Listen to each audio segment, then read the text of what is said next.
तुमच्या घरातील TV screen चालू आहे.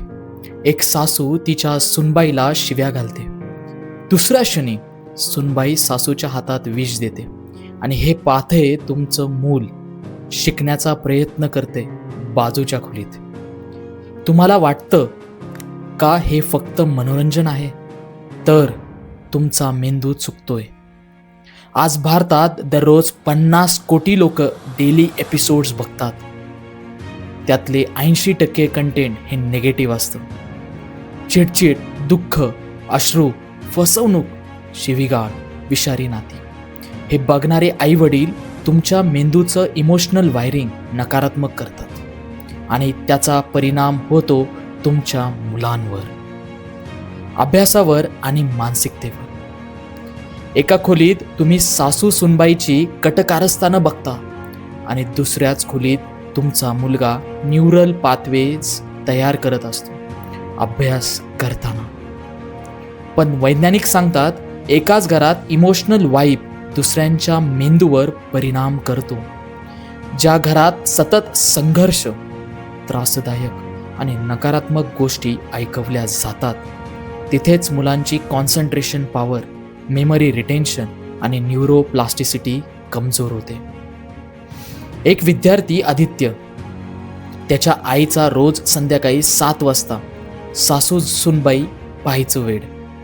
आदित्य अभ्यास करतो पण मध्येच सासूची कडक शब्दातील शिवी कानावर येते. माझ्या घरात मी ठरवणार. आदित्याचा प्री फ्रंटल कॉर्टेक्स, जो अभ्यासातला मेंदूचा केंद्रबिंदू आहे, तो या नकारात्मक भाषांना डिस्टर्ब होतो. मग आदित्य झपाटाने चिडचिड होते, डोकं दुखतं, लक्ष त्याचं विचलित होतं आणि त्याच्या अभ्यासाचे तास निष्फळ होतात. तसंच पुण्यातल्या श्रेया नावाच्या मुलीचा अभ्यासात खूप रस होता, पण तिच्या आईचा टीव्हीवरील मालिकांवरील मोह एवढा वाढला की दररोज संध्याकाळची वेळ हा फक्त मालिकांसाठी आरक्षित झाला. घरात असणाऱ्या भावनिक संवादांनी श्रेयाचा मेंदू सतत विचलित होत गेला. तिचा एकाग्रता तुटत गेली आणि हळूहळू तिची रँक घसरली. आणि आईला वाटतं मुलगी मोबाईलवर वेळ घालवते, पण मूलभूत त्रास घरातल्या त्या मालिकेंचा होता. हार्वर्ड युनिव्हर्सिटीचं संशोधन स्पष्टपणे सांगतं, घरातले लोक जर शांत बसून फक्त भावनिक किंवा नकारात्मक मालिका बघत असतील तर आजूबाजूच्या प्रत्येक व्यक्तीच्या मेंदूतील डोपॅमिन नावाचं हॅपी हार्मोन सुद्धा बदलतं. म्हणजे आई वडील मालिका बघत असतात पण मेंदूवर परिणाम मुलांच्या सुद्धा होतो. आणि परत एकदा हार्वर्ड युनिव्हर्सिटीच्या 2022च्या संशोधनानुसार आपल्या मेंदूतला प्री फ्रंटल कॉर्टेक्स हा भाग एकाग्रता, निर्णय घेणे आणि अभ्यास क्षमतेसाठी जबाबदार असतो. घरात सतत भावनिक नकारात्मक संवाद, वादळासारख्या आवाजांचा परिणाम मुलांच्या मेंदूवर थेट होतो. असंही सिद्ध झालंय की टीव्हीवरील डिस्टर्बिंग आवाजामुळे मुलांच्या ब्रेनमधील कॉग्निटिव्ह लोड वाढतो, ज्यामुळे मेंदू थकल्यासारखा होतो आणि शिकण्याची क्षमता कमी होते. स्टॅनफोर्ड युनिव्हर्सिटीच्या वैज्ञानिकांनी एक धक्कादायक गोष्ट सांगितली. जर घरात रोज वादविवाद, रडारड, कटकारस्थान दाखवणाऱ्या मालिका बघितल्या जात असतील तर त्यामुळे ॲमिग्डाला हायजॅक होतो, ज्यामुळे मुलांच्या चिंता वाढते आणि त्यांची मेमरी कमजोर होते. याचा थेट अर्थ असा होतो, तुम्ही टीव्हीवर फक्त मालिका बघताय पण तुमचं मूल हळूहळू मनाने कोसळते. बदलाची सुरुवात घरापासूनच करावी लागेल.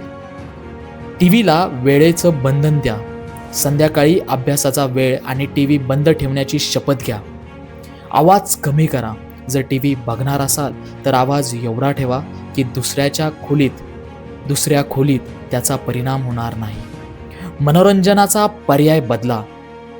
ऐकण्यासारखी शास्त्रीय माहिती, प्रेरणादायक कार्यक्रम, निसर्ग, विज्ञान यावर आधारित शो बघायला सुरुवात करा. मुले अभ्यास करत असताना मोबाईल, टीव्ही बंद ठेवा. यामुळे मुलांच्या मेंदूत अल्फा स्टेट तयार होते, जो शिकण्यासाठी आवश्यक असतो. जर एक आई सासू सुनबाईच्या भांडणात गुंतून आपल्या मुलाच्या मेंदूचा विकास रोखत असेल तर हा खून आहे, हळूहळू होत जाणारा मेंदूचा खून. हा प्रश्न आहे, टीव्ही मनोरंजन करतोय की तुमच्या घरातलं भविष्य नष्ट करतोय? म्हणतात ना, महाग वस्तू शांततेत विकल्या जातात, स्वस्त वस्तू बाजारात ओरडून. पण आपण आपल्या मेंदूला सतत गोंधळात ठेवतो. मग विचार महागडे कसे येतील?